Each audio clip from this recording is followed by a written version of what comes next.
우리의 신앙생활 가운데 만약 감사가 빠져버린 찬양이 있다면 그것은 한갓 노래에 불과할 거예요. 우리의 신앙생활에 감사함이 없는 사랑이라면 그것은 얇은 위선일 뿐일 거예요. 이처럼 감사와 믿음은 정비례한다고 우리는 말할 수 있습니다. 오늘 본문이 기록되어 있는 신명기서의 핵심적인 주제를 두 개의 동사로 압축해 본다면 기억하라 그리고 감사하라, 이 두 개의 단어로 압축해 볼 수 있습니다. 따라서 한번 해볼까요? 기억하라, 감사하라. 특별히 신명기에는 세 가지 차원의 특별한 하나님의 은혜를 담고 있는데, 첫 번째 은혜는 애굽의 종살이로부터 하나님께서 어떻게 강권하여 자신의 백성들을 구원해 내셨는가 하는 과거적인 은혜를 다루고 있습니다. 그리고 두 번째 은혜는 하나님께서 이스라엘 백성들 앞에 놓인 거대한 홍해라고 하는 바다 가운데 어떻게 주님께서 강권하셔서 길을 내시고 그 백성들을 광야에 이끌어내셔서 어떻게 인도하여 보호하여 해내시며 오늘 저 축복의 약속의 가나안 땅이 바로 눈앞에 보이는 바로 여기까지 어떻게 인도하셨는가 하는 현재적인 은혜를 다루고 있습니다. 그리고 마지막 세 번째는 그들의 열조 때부터 계속 하나님께서 약속을 주셨던 축복의 가나안 땅에 마침내 그들을 인도하셔서 그들의 모든 대적들을 물리치시고 그들에게 마침내 그 땅을 기업으로 주실 바로 그 하나님의 미래적인 은혜와 그 약속을 기대하며 감사하는 그런 책입니다. 기억하라 그리고 감사하라. 저와 여러분의 삶에도 그리스도 예수 안에서 이미 하나님께서 우리에게 이미 부어주셨을 뿐만 아니라 오늘도 계속 부어주시고 계시고 앞으로도 부어주시고 누리고 성취하게 하실 그 영광된 은혜로 말미암아 늘 깊은 감사가 넘치게 되기를 주의 이름으로 축원합니다. 이스라엘에는 모에드 또는 모에딤이라고 불리는 아주 특별한 절기가 있습니다. 그 많은 절기들 가운데 특별히 모든 이스라엘 남자라면 1년에 3차례 예루살렘에 올라가서 지키하는 절기가 있는데 바로 유월절과 맥추절 그리고 장막절입니다. 너물유, 너물월, 마디절 이렇게 해서 첫 번째 절기는 유월절, 즉 넘어가는 절기입니다. 온 애굽에 하나님께서 재앙을 내리셔서 그 땅을 심판하실 때 당신의 사랑하는 백성들에게는 임방과 좌우설주에 하나님의 약속하신 그 지정하신 어린 양의 피를 바르게 함으로 인해서 하나님의 진노와 심판의 사자가 그 피를 볼 때 넘어가게 하셔서 그 자신의 백성들을 구원하게 하셨던 그것을 기념하여 감사하는 절기가 바로 유월절입니다. 바로 이 절기에는 특별히 누룩 없는 떡을 먹는 절기라 해서 무교절이라고도 하지요. 둘째로는 맥추절이 있습니다. 이것은 하나님께서 약속대로 가나안 땅에 자신의 백성들을 들어가게 하셔서 모든 농산물의 소산을 얻게 될 때 그 소산으로 인해서 하나님 앞에 감사하는 절기가 맥추절입니다. 그래서 맥추절은 그 땅 소산의 첫 열매를 수확하여 드린 초실절로부터 7주간을 계수하여 드린다 해서 77절 또는 50일째까지 계수하여 드린다 해서 오순절이라고 하는 또 다른 이름이 있습니다. 마지막 세 번째는 장막절이 있습니다. 이것은 광야 40년 동안을 장막을 치며 살았던 것을 회상해 보면서 감사하는 절기입니다.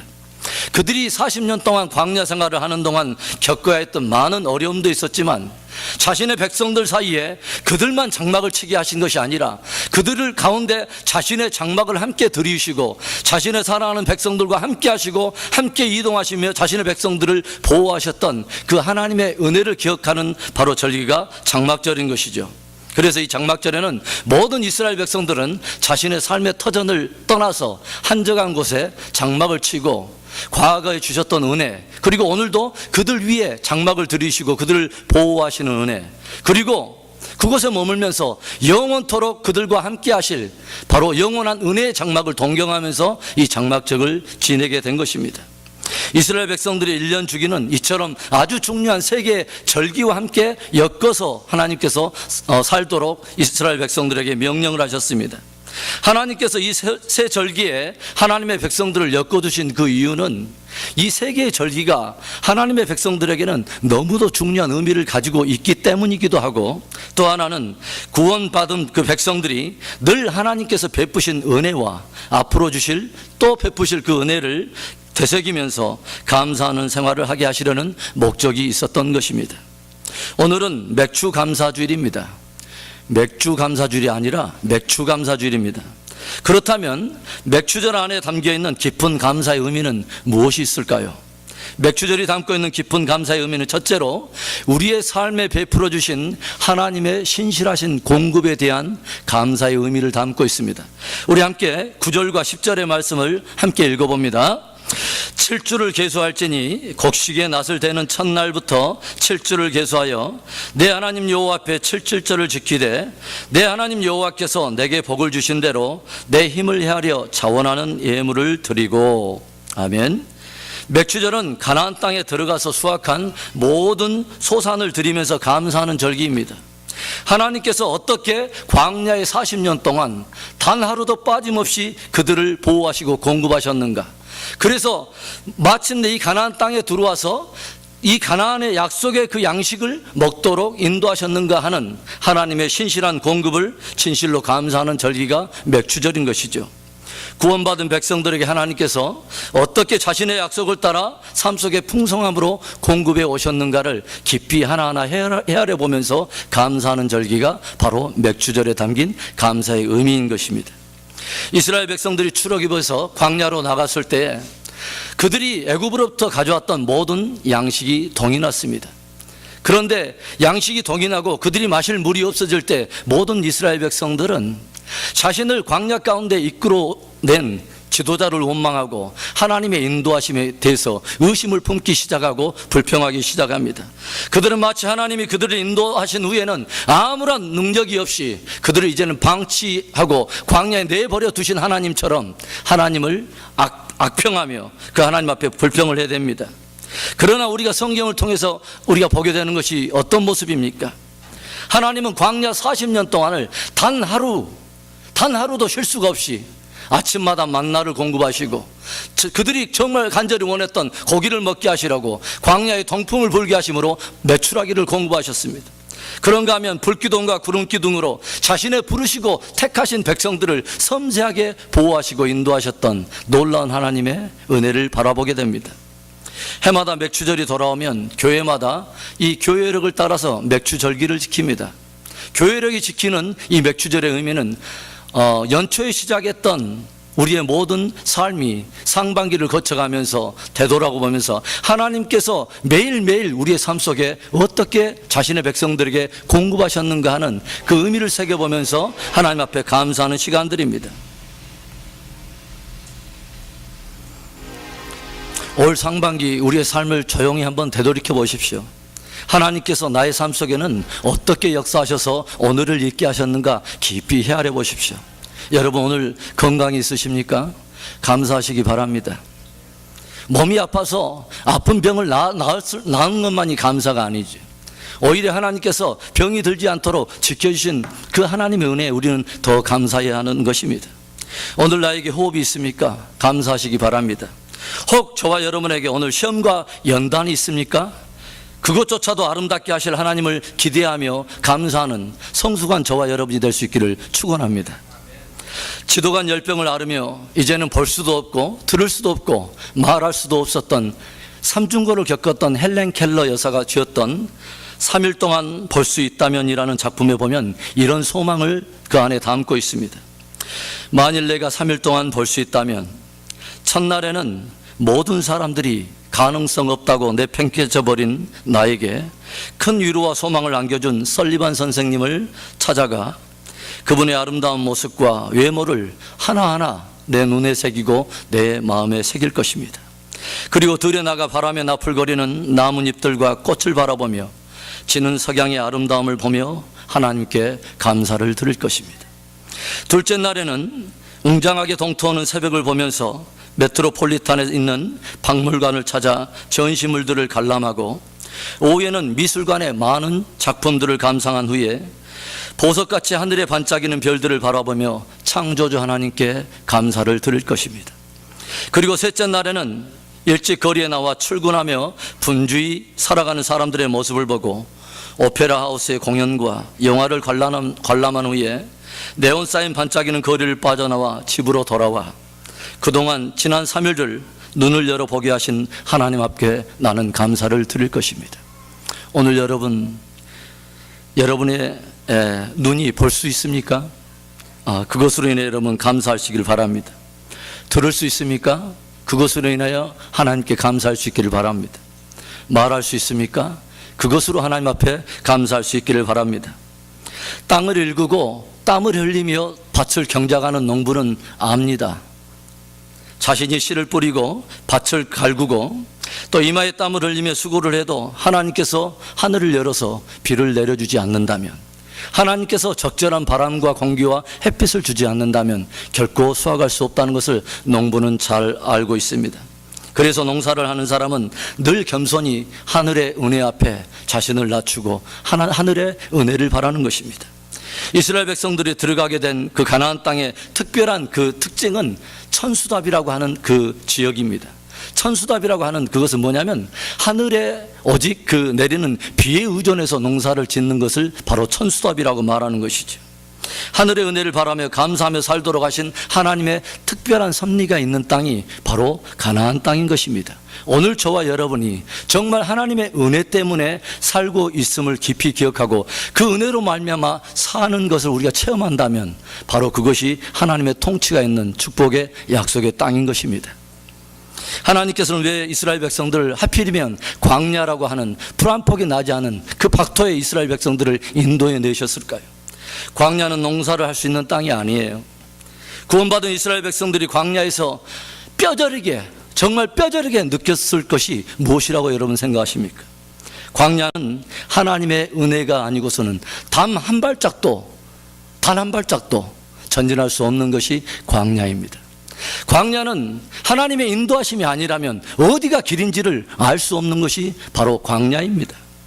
광야는 하나님의 보호가 아니면 절대로 살 수 없는 것을 절실하게 깨닫는 것이 광야가 가지고 있는, 광야가 아니면 배울 수 없는 특별한 광야의 은혜인 것입니다. 광야에서 그들은 하나님 한 분을 의지하는 겸손한 믿음을 배웠습니다. 여호와께서 집을 세우지 아니하시면 세우는 자의 수고가 헛되고 하나님께서 지켜주지 않으면 파수꾼의 경성함이 허사라고 말한 것처럼 광야와 같은 이 세상 속에서 우리들의 가정을 세워주시고 기업을 세워주신 하나님의 은혜에 깊이 감사할 수 있기를 바랍니다. 들녘을 보면 한 송이 백합화가 있고 공중에는 또 새가 나릅니다. 그러나 우리 사람 가운데 그 누구 하나 들녘에 작은 그 백합화에 눈길 주는 사람 없고 나는 새를 우리가 길쌈도 하지 않지만은 우리들은 그것에 눈길 한번 주지 않고 관심 한번 두지 않지만은 자신이 지은 모든 피조물을 돌보시는 분이 있어요. 그 창조주 하나님께서 자신의 사랑하는 백성들, 예수 그리스도 안에서 구원을 받은 그 사랑하는 자녀들에게 무엇이라고 말합니까? 하물며 너희일까 보냐. 하물며 너희일까 보냐. 너희가 눈길 한번 주지 않고 길쌈 한번 하지 않은 이것들을 입히시고 기르시고 이것을 돌보시는 그 하나님이거든. 그 하늘의 천부께서 하물며 자녀된 너희를 마땅히 돌보며 먹이고 인도하여 드리지 않겠느냐고 하나님은 우리를 격려하시고 위로해 오십니다. 사랑하는 성도 여러분, 맥주절은 하나님께서 우리의 삶에 공급해 오신 그 신실하신 공급에 대한 감사의 그 절기입니다. 상반기를 돌아보면서 저와 여러분의 삶 속에 정말 섬세하게 공급하시고 인도하셨던 그 하나님의 은혜를 깊이 생각하면서 감사로 성숙해가는 저와 여러분들 되시기를 축원합니다. 맥주절 안에 담겨있는 깊은 감사의 또 하나의 의미는 둘째로 믿는 우리에게 성령을 주셨다고 하는 일에 대한 감사입니다. 맥주절에 붙여진 또 하나의 다른 이름 하나는 오순절입니다. 즉 이스라엘 백성들이 가나안 땅에 들어가서 첫 번째 소산을 얻게 됐을 때 그것을 가지고 제사장에 갖다 주면 제사장은 그 첫 번째 그 수확의 소실을 가지고 하나님 앞에 요제, 즉 흔들어서 하나님 앞에 제사를 드립니다. 바로 그날을 초실절이라고 말을 하죠. 그런데 이 초실절로부터 7주기를 계수하여 49일째 되는 그 다음 날까지를 계수한다면 50일째가 된다 해서 이 맥주절에 붙여진 또 하나의 이름은 바로 오순절입니다. 그런데 이것의 안에 그 담겨있는 영적인 의미는 무엇이냐면 부활의 첫 열매가 되신 예수 그리스도가 승천하신 이후로 50일째가 되는 날에 이 땅에 바로 성령이 강림하신 사건을 기념하는 바로 그 영적인 의미가 있는 것입니다. 이스라엘 백성들이 유월절을 지내고 광야로 나와 50일째 되는 날에 시내산에 이르렀을 때 하나님께서 시내산에 강림하는 사건이 일어납니다. 바로 이것이 유월절 어린 양이 되신 예수 그리스도께서 부활하신 이후로 50일째 되는 날에 성령 하나님이 마가의 다락방에 임재하실 그 놀라운 그 구속의 사건의 하나의 그 성취의 그림자인 것이죠. 성령이 우리 가운데 오심으로 우리 안에는 어떤 일이 일어나게 되었습니까? 바로 교회가 탄생하게 됐습니다. 성령이 임하심으로 인해서 저와 여러분에게 어떤 일이 일어나게 되었습니까? 이방인들이 구원의 그 반열에 합류하게 되었습니다. 예전에는 소망도 없고, 그리고 어떤 하나님에 대한 약속도 없고, 하나님의 약속에 대해서는 외인이었던 저와 여러분이 그리스도 예수 안에서 믿음으로 말미암아 성령을 받게 되고, 하나님의 교회가 힘있게 탄생함으로 인해서 복음의 공동체로 첫 발을 내딛게 된 것이 바로 오순절의 성령 강림의 사건에 있었던 일들입니다. 유대인들은 맥추절이 되면 추수한 그 곡물을 빻아가지고 그 떡 두 덩이를 가지고 제사장에게 나갑니다. 그러면 제사장은 이 떡 두 덩이를 하나님 앞에 요제로 흔들어 드리죠. 그리고 순양 두 마리도 역시 함께 가지고 왔을 때 제사장이 이것을 하나님 앞에 요제로 드리게 되는데, 이것은 무엇을 말하는 것이냐면 유대인과 이방인이 대제사장이신 예수 그리스도 안에서 함께 회복되고 살아날 것을 의미하는 것입니다. 바로 유대인과 이방인이 예수 그리스도 안에서 거룩한 하나님 앞에 산 제사로 하나님 앞에 올려드리게 될 것을 우리에게 보여주고 있는 것이죠. 이것을 에베소서에서는 이렇게 아름답게 표현하고 있습니다. 에베소서 2장 19절에서부터 22절 말씀입니다. 우리 한번 읽어보겠습니다. 시작. 그러므로 이제부터 너희가 외인도 아니요 선도 아니요 오직 성도들과 동일한 시민이요 하나님의 권속이라. 너희는 사도들과 선지자들의 터 위에 세우심을 입은 자라. 그리스도 예수께서 친히 모퉁이 돌이 되셨느니라. 그의 안에서 건물마다 서로 연결하여 주 안에서 성전이 되어가고, 너희도 성령 안에서 하나님의 거하실 초소가 되기 위하여 예수 안에서 함께 지어져 가느니라. 아멘. 얼마나 놀라운 은혜입니까? 약속에 대해서는 외인이요 아무런 기업도 없고 소망도 없던 저와 여러분이 그리스도 예수 안에서 그의 자녀가 되었을 뿐만 아니라 영원한 기업을 소유하게 되고, 성령 안에서 그분이 친히 우리 안에 임재하시는 하나님의 성전으로 지어져 간다고 하는 이 놀라운 은혜 말입니다. 바울은 고린도 성도들에게 이렇게 도전합니다. 너희가 하나님의 성전인 것과 하나님의 성령이 너희 안에 거하시는 것을 너희가 알지 못하느냐. 저와 여러분이 그리스도 예수 안에 있다면 오늘 성령 안에서 우리는 하나님의 성전으로 지어져가는 귀한 은혜 안에 있는 것을 믿을 수 있기를 바랍니다. 또 성령의 오심으로 저와 여러분들에게 어떠한 일이 일어나게 되었습니까? 하나님께서는 모든 믿는 자들에게 성령을 주셔서 성령이 우리 안에 내주하심으로 인하여 우리로서는 할 수 없는 그것을 주의 성령의 능력으로 말미암아 되어질 수 있도록 우리에게 권능을 주셨습니다. 그런가 하면 그 보혜사 성령 하나님은 우리 안에 진리로 또 역사하셔서 우리가 인간의 지식으로는 알 수 없는 놀라운 하늘의 비밀과 모든 계시에 관한 것을 우리에게 부어주셔서 진리로 저와 여러분을 자유케 해 주셨습니다.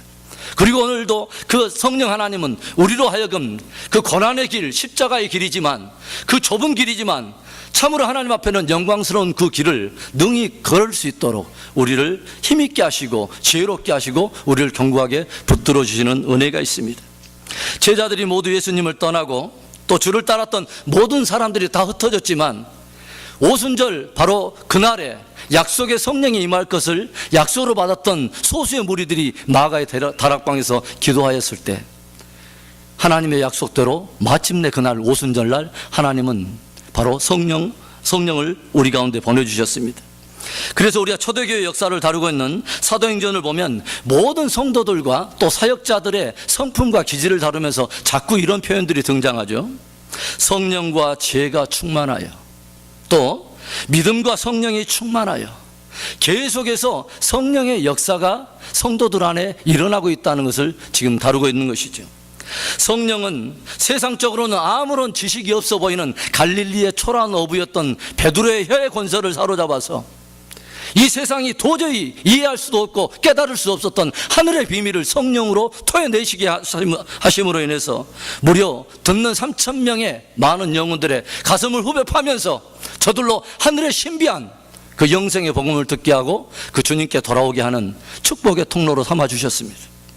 성령은 도저히 변할 것 같지 않은 한 율법자요, 그리고 바리새인인 사도 바울을 변화시켜서 이방 선교의 문을 열어젖히고 예수 그리스도의 증인이 되어 온 열방과 민족에 하나님의 교회들을 세워가는 놀라운 이방인의 그릇으로 사용해 주셨습니다. 성령은 저 중구난방으로 도저히 하나 될 것 같지 않는 갈릴리의 초라한 사람들을 하나로 엮어내서 무려 1세기 2세기가 채 지나기 전에 그들이 전했던 복음 앞에 로마라고 하는 대제국이 무릎을 꿇도록 하나님께서는 그들을 권능 있게 사용해 주셨습니다. 사람으로서는 할 수 없는 것을 주의 성령이 우리 안에 임하심으로 인하여 하나님의 권능으로 말미암아 되어지는 은혜 속에 우리를 붙들어 주셨다고 하는 것입니다. 맥주절에 담겨있는 깊은 감사는 예수 그리스도를 믿는 저와 여러분 안에 하나님이 값없이 성령을 부어주신 것입니다.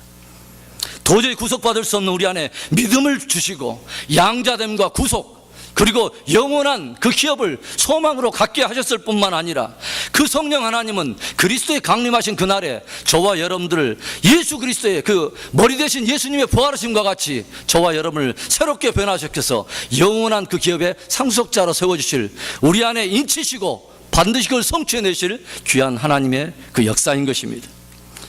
성령의 충만함으로 감사하며 승리하는 저와 여러분 될 수 있기를 축원합니다. 맥주절 안에 담겨있는 깊은 감사의 의미는 무엇일까요? 마지막 세 번째로 우리에게 말씀을 주신 그 은혜입니다. 이스라엘 백성들이 지킨 오순절의 원래적인 의미는 모세를 통하여 하나님께서 시내산에서 율법을 주신 것을 기념하여 지키는 것이 원래 오순절의 참된 그 의미입니다. 하나님께서는 400년이라고 하는 그 짧지 않은 시간 동안 모든 하나님의 백성들이 애굽에서 있을 때 그들은 오직 바로의 음성에 귀를 기울여야 되는 바로의 종노릇하고 애굽에 종사를 했던 그런 시간들을 지내게 하셨습니다. 그런데 이제 하나님께서는 출애굽시켜서 그들을 광야에 이끌어내신 다음에 시내산에서 그들에게 하나님의 율법을 주셨습니다. 왜냐하면 하나님의 백성들에게는 하나님의 백성들이 살아가야 될 새로운 삶의 규례가 있기 때문입니다. 그들은 하나님이 주신 그 돌판을 법궤에 담아가지고 법궤가 움직이면 함께 이동하고 또 법궤가 멈추면 함께 멈춰서는 법궤와 함께 그들의 모든 생애의 모든 길들을 함께 움직였습니다. 광야에 그들에게 길을 내준 것은, 그리고 광야에 그들에게 길을 안내한 것은 바로 하나님의 법궤였던 것이죠. 요단을 건널 때도 제사장들이 법궤를 메고 발을 디딜 때 요단이 갈라지고 모든 백성들이 그 뒤를 따라서 건너 약속의 땅으로 들어갔습니다. 성경이 무엇을 말합니까? 주의 말씀은 내 발의 등이요 내 길의 빛이니이다. 여러분, 무엇이 어둠입니까? 주의 말씀을 듣지 못하는 것이 어둠입니다. 무엇이 빛입니까? 주의 말씀이 들리기 시작하는 것이 빛입니다. 하나님께서 모든 만물을 창조하실 때 창세기 1장 2절에 땅이 혼돈하고 공허하며 흑암이 깊음 위에 있더니 하나님이 가라사대 빛이 있으라 하심에 빛이 있었더라. 모든 사람들이 아무리 이 세상적으로는 놀라운 지위와 명예를 갖고 학위를 갖고 있다 할지라도 하나님의 말씀을 듣지 못하는 사람들의 영적인 그 자리는 어둠이고 흑암이고 바로 깊음입니다. 바로 그것에 하나님의 말씀이 들려지면 아무리 무학자라 할지라도, 아무리 배우는 것이 없다 할지라도, 아무리 가진 것이 없다 할지라도 하나님의 빛 가운데 나오기 시작하면 놀라운 하늘의 지혜를 소유하게 되고 하늘의 길을 보게 되는 놀라운 그 은혜를 받게 되는 것입니다. 하나님의 백성들이 된다는 것은요, 사실은 말씀으로 새롭게 된다는 것을 의미하는 것입니다. 그래서 베드로전서 1장 23절부터 25절에는 이런 말씀이 기록되어 있죠. 함께 읽어봅니다. 너희가 거듭난 것이 썩어질 씨로 된 것이 아니요 썩지 아니할 씨로 된 것이니 하나님의 살아있고 항상 있는 말씀으로 되었느니라. 그러므로 모든 육체는 풀과 같고 그 모든 영광이 풀의 꽃과 같으니 풀은 마르고 꽃은 떨어지되 오직 주의 말씀은 세세토록 있도다 하였으니 너희에게 전한 복음이 곧 이 말씀이니라. 아멘. 오늘도 하나님께서는 저와 여러분을 이스라엘 백성들을 광야에서 인도하셔서 마침내 축복의 가나안 땅에 인도하신 것처럼 오늘도 우리에게 말씀을 주셔서 천국에 들어가는 날까지 우리의 삶의 길을 인도하십니다. 사도 바울은요 1차, 2차, 3차 선교여행을 다 마치고 나서 이제 예루살렘을 향합니다. 그런데 모든 선교 여정에 세웠던 뒤에 몸된 교회들을 생각하면서 마음속에 안타까워하는 성도들을 이제 불러요. 그래서 밀레도라고 하는 곳에서 에베소 교회 장로들을 부릅니다. 거기에서 서로 부둥켜 안고 울기 시작하죠. 왜냐하면 장로들은 지금 사도 바울이 예루살렘에 가면 그곳에서 어떠한 환난이 나를 기다리고 있다는 것을 성령이 내게 증거하신 바를 알고 있기 때문에 사도 바울이 거기에서 나는 무슨 일을 당할지 모른다고 말한 그것 때문에 에베소 장로들을 함께 울기 시작해요. 그리고 그들은 염려합니다. 마음속에 이제 하나님의 몸된 교회들은 어떠할 것인가, 바울이 없는 그 교회들은 어떻게 남게 될 것인가 하는 것을 깊이 생각합니다. 그런데 이때 사도 바울 안에는 결코 흔들리지 않는 정말 놀라운 이 확신의 그 말을 이 장로들에게 들려주는 것을 보게 됩니다. 사도행전 20장 32절 말씀입니다. 함께 힘차게 읽어봅시다. 지금 내가 너희를 주와 및 그 은혜의 말씀께 부탁하노니 그 말씀이 너희를 능히 든든히 세우사 거룩히 하심을 입은 모든 자 가운데 기업이 있게 하시리라. 아멘. 그 말씀이 너희를 능히 든든히 세우사 거룩히 하심을 입은 모든 자 가운데 기업이 있게 하시리라. 말씀 하나면 족하다는 거예요. 하나님의 말씀이면 족하다는 거예요. 하나님의 몸된 교회는 진리 공동체예요. 하나님의 몸된 교회는 예수가 그리스도라고 하는 진리 때문에 모든 대가를 지불하면서 주님을 쫓아가는 공동체가 바로 교회입니다. 누가 참 성도입니까? 예수가 그리스도라고 하는 그 진리, 성경이 말하는 그 핵심적인 진리를 붙들고 신음하는 사람들이 바로 성도들입니다. 어느 한 선교사가 알려지지 않은 한 미개한 종족처럼 보이는 그 종족에 헌신해서 그 종족을 찾아 들어갔어요. 그런데 겉으로는 미개해 보이는 그 종족이 안에 들어가 보니까 다 예수님을 주로 고백하면서 하나님을 예배하는 백성이었습니다. 그래서 이 선교사가 너무 궁금해서 도대체 이게 어떻게 된 일이라고 추장에게 찾아가 물었더니 추장이 아주 오래전에 우리 가운데 어떤 사람을 통해서 책 한 권이 전해졌다는 거예요.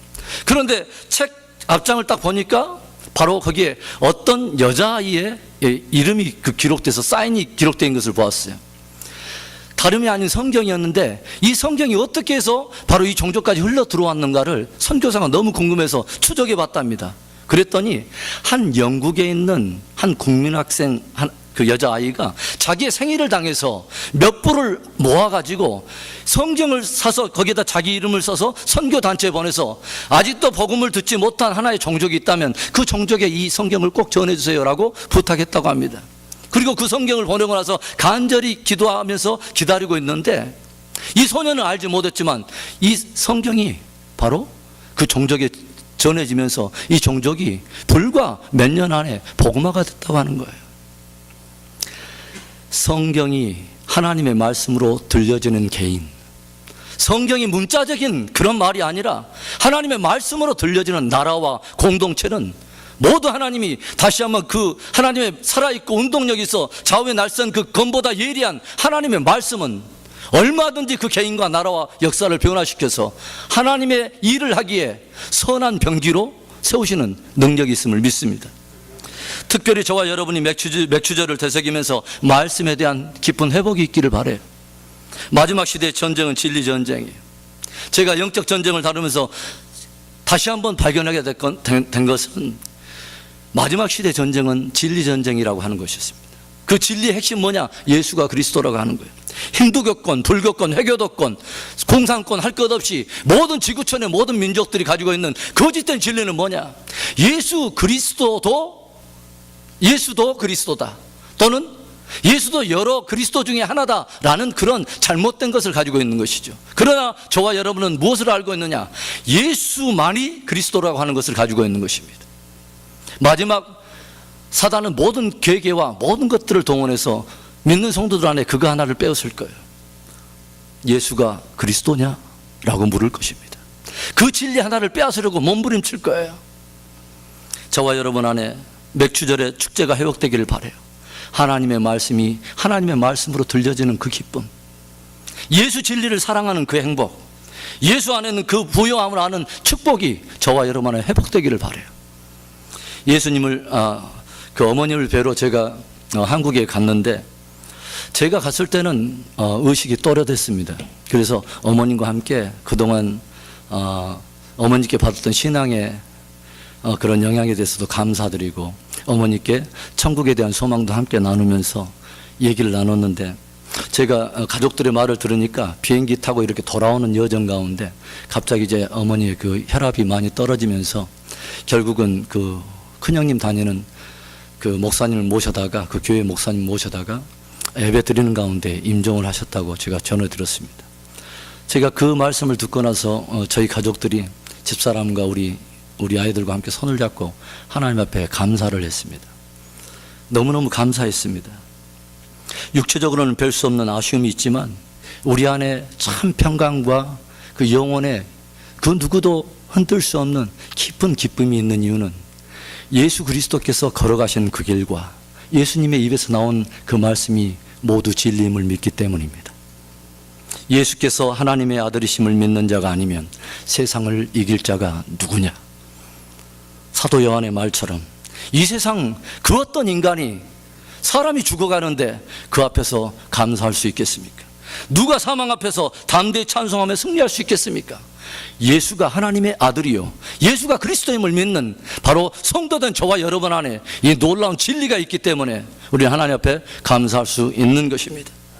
저와 여러분이 그리스도 안에 있다고 하는 이 놀라운 은혜, 이 놀라운 감격, 이 축복, 그분이 걸어가신 삶이 진리고 그분의 입에서 튀어나오는 모든 말씀이 주옥과 같은 살아있는 진리임을 우리가 믿기 때문에 저와 여러분은 모든 상황을 뛰어넘어서 하나님 앞에 감사할 수 있는 것입니다.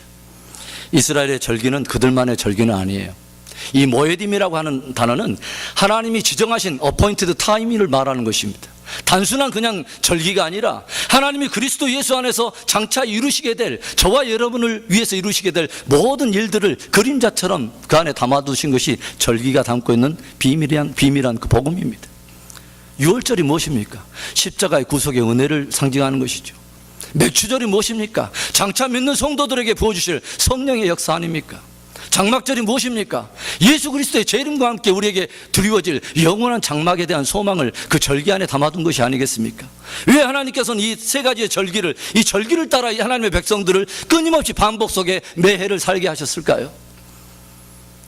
그 하나하나 의미가 저와 여러분에게 너무도 소중하기도 하지만, 저와 여러분이 그 주님께서 우리를 향해서 베풀으신 그 은혜를 결코 잊지 않고 매일의 삶 속에서 깊이 기억하며 되새기며 감사하는 생활을 하기를 원하시는 것입니다.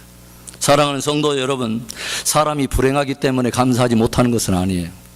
오히려 감사하지 않기 때문에 불행해지는 것입니다. 어떻게 하면 감사할 수 있을까요? 기억하라, 그리고 감사하라.